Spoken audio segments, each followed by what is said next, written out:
guys, welcome back to the channel. It's James here, composer for Mouseboat Massacre, and today I'm thinking about what happens when you've got to take the sound of childhood cartoons and frankly it gets fed through a nightmare. And this is how I scored the animated tape scenes in Mouseboat Massacre, where nostalgia becomes something a little bit more. If you like this video, drop a like, drop a subscribe.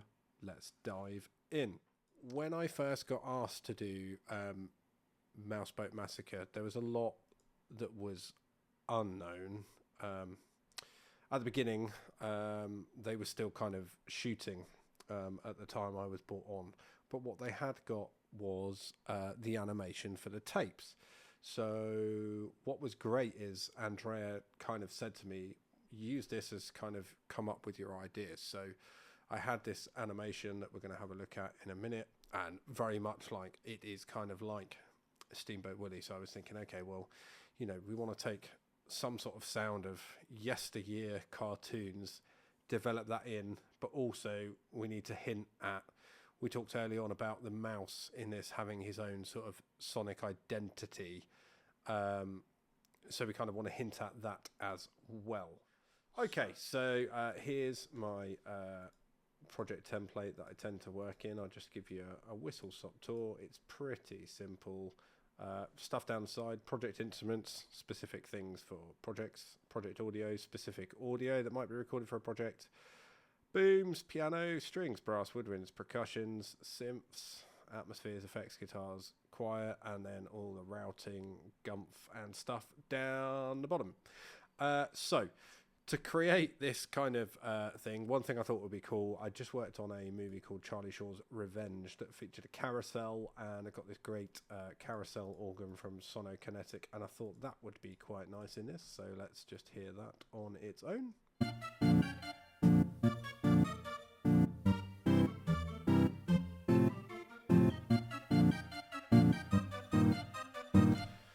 So things that I had to think about in this is that this animation is obviously very short, and the way that the tapes work is they're getting stuck on this loop, so they're not going anywhere. So what has to be on there has to be loopable. It has to leave room for Benoit, who did an absolutely stunning job on the sound design, and if you've seen it, you'll know that it's gnarly.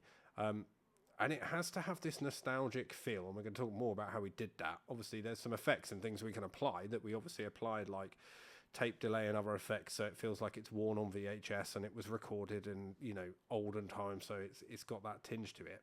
But actually, the arrangement itself needed to be of a kind of bygone era. So I thought this kind of steamboat feel, kind of chugging along chart that we get in this kind of bass that's going on here is a good place to start.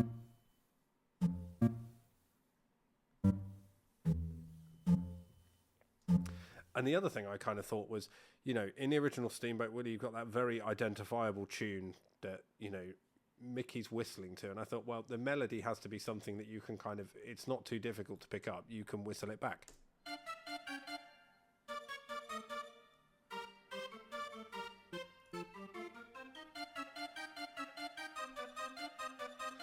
And, you know, it's as simple as that.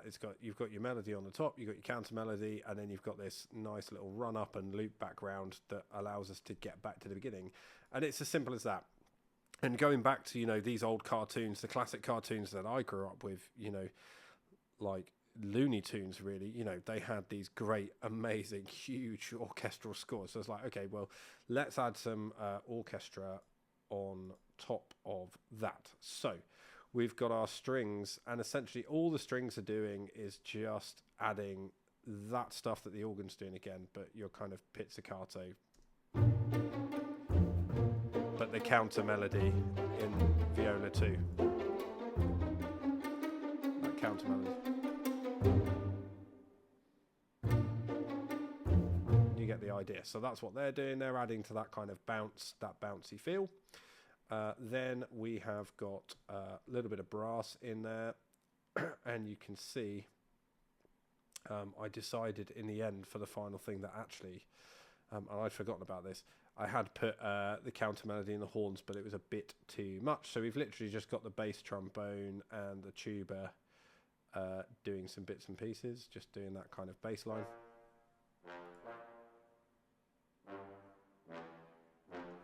You get the idea, classic kind of thing. Then we've got the woodwinds, which play a bit more of an important role in this. You've got the piccolo that's helping out with the melody, as well as the flute. Then you've also got the oboe doing, and the clarinet doing that, and then the bassoon coming in at the end.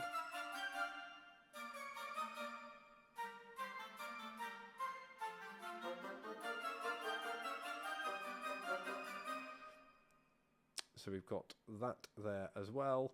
And then the only other thing really that got added just to emphasize that bass line is just some timp hits. They've been damped, so they're not, you know, ringing out.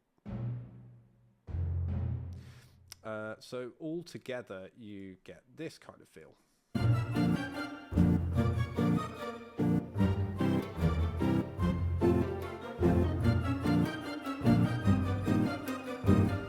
Almost like we're going on this super jolly boat ride, which is not at all what we're seeing in the animation. Now, we'll come on to how we then warped it to make it feel old in a minute, but the other thing that we get the first feel of now is the kind of sonic identity of the mouse.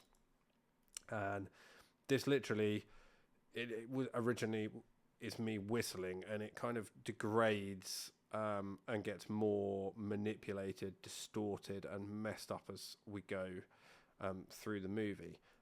So you hear that early on in this video.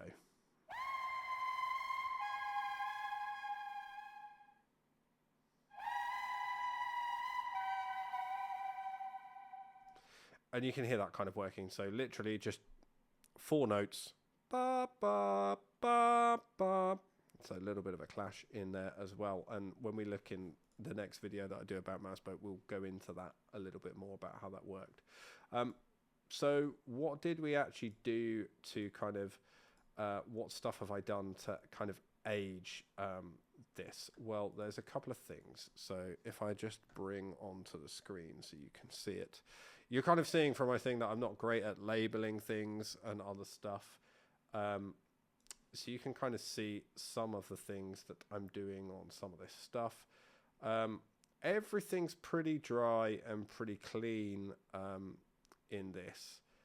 There's a little bit of reverb on the orchestral tracks, nothing major.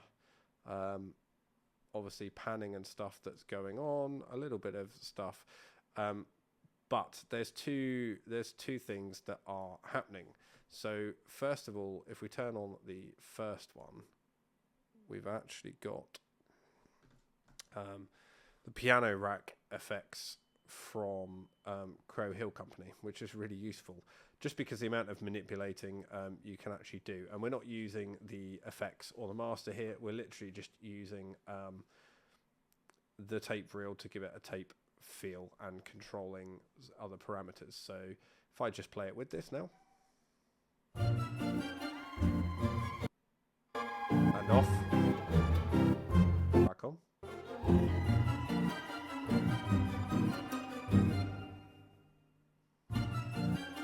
So you hear that's doing a little bit of work there. Not too much flux going on. I mean, we could change it up and do some other bits and pieces, but not too much. The thing that makes the biggest difference is this Waves H delay stereo. And it's on a preset called Old Radio. So it's really just absolutely messing around. And when this goes on, it's unrecognizable. So if I play it with it off and on, it's getting super squashed down and super analog to give it that kind of, it was recorded forever ago feel. And then in the final bit of the movie, Benoit puts on lots of tape and other stuff. So this whole, the first time we see this animation, I mean, it's always on VHS, but in the first part of the movie, it appears in a flashback to 1997. And to keep in line with that, we kind of applied, not too much, but some kind of bit of kind of degrading and tape effects on the overall mix as well for this flashback. So there's just a subtle difference then when you drop in. So that's it. So that's how we did it. So we went through, we created an arrangement that actually has that old world feel, and then literally 2 lots of effects. That's how we came up with the animation. In the next video, I'll be doing a deep dive into how we came up with the sonic signature of the mouse and how we absolutely warped it, and why tempo was such an important part of this movie. Guys, if you liked it, drop a like and subscribe. I'll catch you on the next one.